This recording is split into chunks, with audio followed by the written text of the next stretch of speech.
I think my last video was, I think I saw December of 2022. 3 years, going on 2.5, going on 3 years of not doing an adoption video. And I think if anything, that just proves how adoption goes. So I felt like calling the past couple days to get on, to make another video. And I rewatched the videos that I had made because I didn't remember everything that I covered. So we're on chapter 5 or something. I don't know. Well, it's in the title of my Instagram page, Adoption First Choice.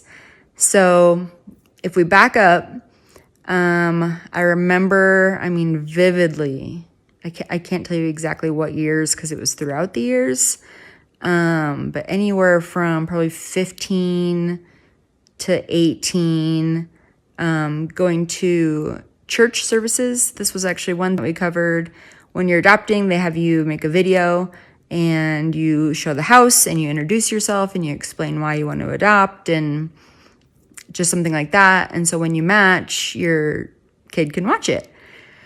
Well, so my story was that even back then, as a young teenager, anytime that a missionary came or it was like a Compassion International sponsor or promoter, or World Vision, or whatever the organization was, whenever it came to adopting and the amount of kids, the overwhelming amount of children in the world today that do not have parents, like I would just sob. I would just cry and cry and cry.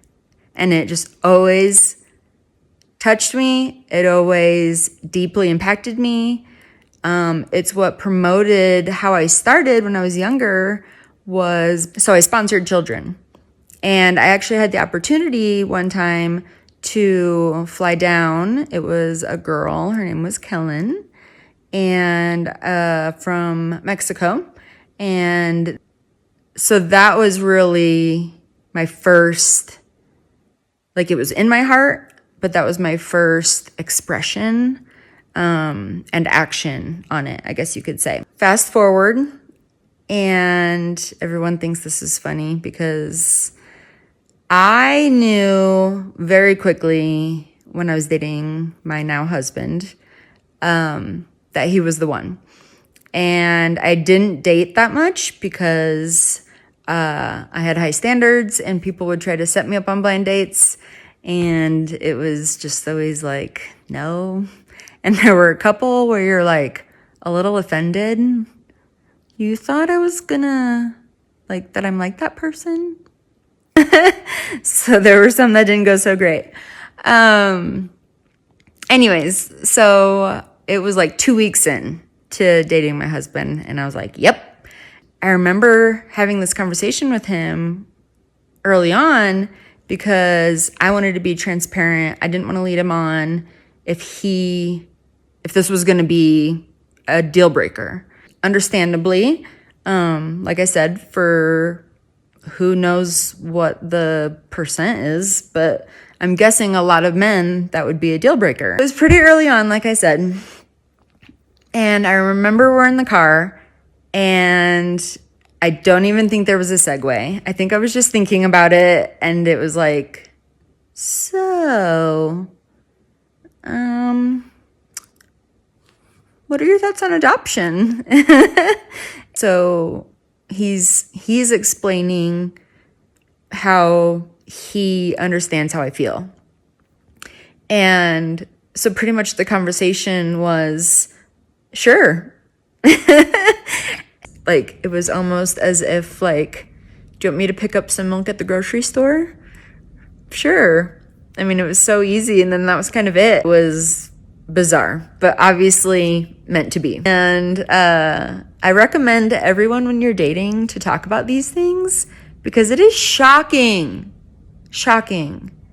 The things that I will hear from couples who have been married for X amount of years. It doesn't matter. You're married. It could be married for 3 months. And I'm like, you haven't discussed finances or how you want to make your family or faith, politics, just all of that stuff. And, then they get divorced 3 years later and they're like, well, I didn't know that he was a rock climbing enthusiast and he was just gone all the time or whatever. So have these conversations, honestly.